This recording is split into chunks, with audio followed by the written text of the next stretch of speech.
Rádio Futebol na Canela. Aqui tem opinião. Fala galera, bem-vindo ao canal da Rádio Futebol na Canela no YouTube. Estou aqui para falar da tentativa de golpe de André Baird no tocante à Federação de Futebol. Antes, peço para você curtir, compartilhar, se inscrever no canal da Rádio Futebol na Canela, ativar o sininho das notificações.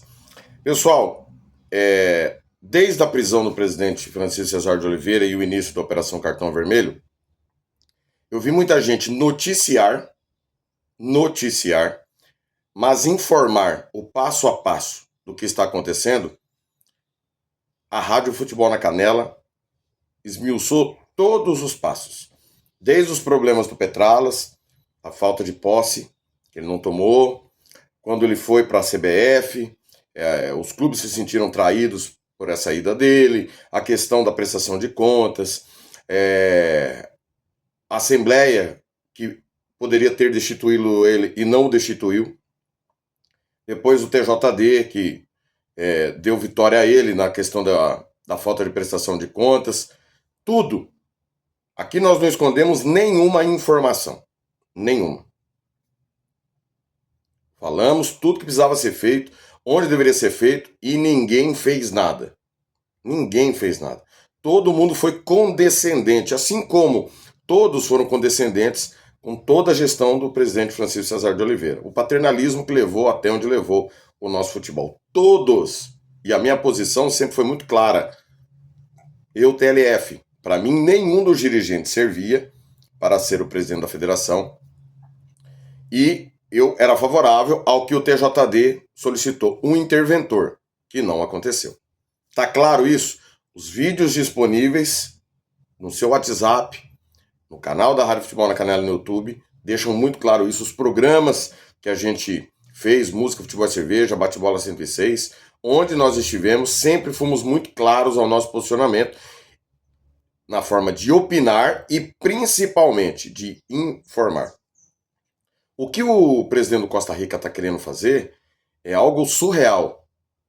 O presidente Francisco Cesar de Oliveira ele pode ter todos os defeitos do mundo como gestor, mas você nunca viu um ato golpista do Cesário como o André Baird está querendo dar.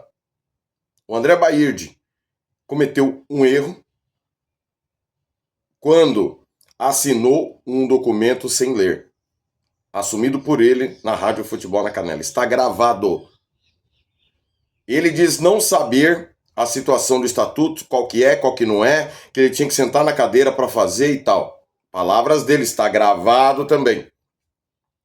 Pessoal, o Petralas, desde que sentou e começou interinamente o seu trabalho, ele democraticamente abriu para todos os times sugerirem o que eles queriam na mudança de estatuto. Ficou muito todo mundo bitolado na questão da reeleição, que só permitia um já antes, e a questão do nepotismo. Ninguém teve capacidade intelectual de propor coisas diferentes. Uma coisa que mudou foi a questão do presidente ser presidente por no mínimo 3 anos para poder concorrer à eleição. Isso mudou também. Então todo mundo foi para mudar o estatuto para quê? O Cesário não poder ser mais candidato. Foi aprovado. E a partir daí, ninguém, por falta de capacidade intelectual ou cognitivo, se tocou porque assinou. Ninguém foi com o departamento jurídico para uma assembleia de mudança estatutária. Ninguém. É uma constatação. Assumido, inclusive, pelo Baird. Destituíram o Cesário. E a partir dessa destituição do Cesário, começou essa guerra pelo poder. Que os dirigentes, candidatos, todos tiveram bom senso. Menos o André Baird, que está querendo a fórceps, numa forma de ditadura, de golpe, de rasgar o que foi feito, sentar na cadeira. É um precedente muito perigoso, torcedor, o que o André Baird está querendo fazer. E você tem que se atentar quem são os dirigentes que apoiam esse golpe. Porque é um caminho sem volta. Se um cidadão desse senta na cadeira, ninguém tira. Por que eu digo isso e afirmo com toda a propriedade? Ele assinou um documento sem ler. Isso é profissional? Isso é ser profissional? Isso é querer mudança do futebol? O cara vai para uma assembleia para mudar o futebol e assina um documento sem ler. Ele é responsável? Não, ele não é responsável. Ele é responsável pelo que ele assina? Não, a palavra dele não vale nada. Porque ele assinou um documento mesmo sem ler, ele deveria ser homem o suficiente de falar, eu errei e vou aqui calado tentar corrigir meu erro. Mas não. Ele convoca uma assembleia para mudar o estatuto. No mesmo dia da mudança do estatuto, ele quer que tenha eleição. Diante disso, ele ainda quer que ele presida a assembleia, quando o estatuto não diz isso, quem preside a assembleia é a Federação de Futebol, e ele quer, como proposta, derrubar 5 candidatos na caneta, como ele ajudou a derrubar os 7 vices. Ele ajudou a derrubar os 7 vices. Ele e os outros presidentes que aprovaram essa mudança de estatuto.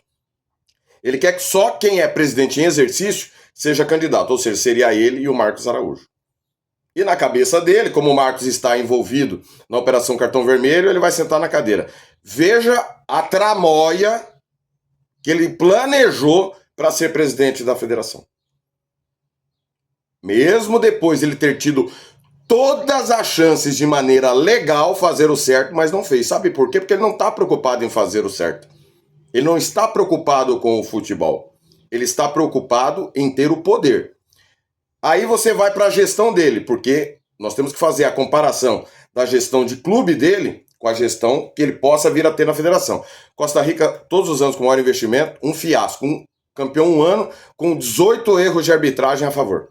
Na dúvida era pró Costa Rica e nós dissemos aqui em 2023. 2022, 2024, uma vergonha. Não foi nem vice-campeão. Em 2024 caiu nas quartas de final. Troca de treinador como troca de cueca. Ou seja, não tem convicção nenhuma. Você tem uma gestão que tem um maior investimento e ele não sabe gerir o dinheiro, porque o time não foi campeão, ou não passou perto disso, nem de ser competitivo. Você troca de treinador toda hora, ou seja, não tem convicção em nada do que está fazendo. E tem mais uma. Tem dinheiro que entra no Costa Rica de eventos que acontecem na cidade que ele não declara na prestação de contas. Ou seja, ele esconde a prestação de contas fiel e verdadeira do que acontece. Essa pessoa, torcedor, é confiável? Dá para confiar numa pessoa que assina o documento e 3 meses depois, porque está vergonhosamente passando vergonha em todas as instâncias, porque não tem capacidade para fazer o certo, ele quer dar um golpe. Então, o Bahia tem 2 dias, porque é terça-feira, ele convocou para quinta, né? A Assembleia, está marcado para quinta. Ele tem 2 dias de ser humilde, ser homem e assumir. Fiz uma lambança. E estou fazendo outra. Porque a chance dele passar vergonha mais uma vez é enorme. Ele vai ter que convencer 2/3 dos dirigentes a dar golpe. 2/3 dos dirigentes a dar golpe. E depois disso, a justiça vai ter que homologar esse golpe. Alguém acha que a justiça vai homologar esse golpe? Então, André Baird, aqui, ó, com você tá falando o TLF, aquele que falou tudo que estava acontecendo, que precisava acontecer e vocês não fizeram nada. Então eu vou te avisar 2 dias antes. Seja humilde e recua. Porque a sua vida como dirigente pode acabar na quinta-feira. Você pode sepultar com as próprias mãos, se enterrar diante da sua própria incompetência. Torcedor, esse golpe, caso seja aprovado na Assembleia, que eu duvido muito, não vai passar, porque nenhum dirigente é louco de colocar o dele na reta diante da justiça. Ninguém vai colocar o dele na reta diante da justiça. Mas se tiver essa aberração da natureza, você pode ter certeza que na justiça não vai passar. Não vai passar. Então, a Federação de Futebol já passou da hora de marcar a eleição para vice-presidente, cumprir o estatuto e eleger um vice-presidente. Passou da hora. Como manda o seu estatuto, que está querendo ser burlado por alguém que não sabe perder, por alguém que não teve competência para sugerir mudança de ideias, coisas novas, e quer o poder simplesmente pelo poder. Não tem, no histórico do Bahia, olha para o Costa Rica. Qual que é o legado que ele deixa no Costa Rica? Para alguém achar que ele pode ser um bom presidente da Federação de Futebol. Ainda mais com esse procedimento. Então, Bahia, se você quer ser presidente da federação, se você quer ser presidente da federação, você tem 2 anos pela frente para fazer diferente. Para mostrar que você não é esse dirigente tão ruim que você se mostrou aí no Costa Rica. Em que tem muito dinheiro e o time não vai a lugar nenhum. E que você não é esse golpista que você está com ações mostrando ser. É lamentável tudo isso. Para quem sente saudade do Cesário, Tá aí. O André Baird está mostrando que as coisas podem ser pior do que estavam na gestão do Cesário. Por sua incapacidade, por sua omissão, por não ter inteligência suficiente para fazer o que precisava fazer e por querer a forceps tomar o lugar que nunca foi dele. O futebol não é dele, o futebol não é do Cesário, o futebol não é do Petralas. O futebol é do torcedor. E é preciso, você, torcedor, você participe desse processo, que você entenda. Cobre o dirigente do seu clube que apoia o golpe. Nós não queremos dias melhores? Dias melhores não vão começar com um ato golpista. Daqui a pouco tem Bate-Bola 106, que vai falar, obviamente, tudo sobre essa situação aí na Federação de Futebol. Curta, compartilha, se inscreva no canal, Aqui Tem Opinião. Rádio Futebol na Canela. Aqui tem opinião.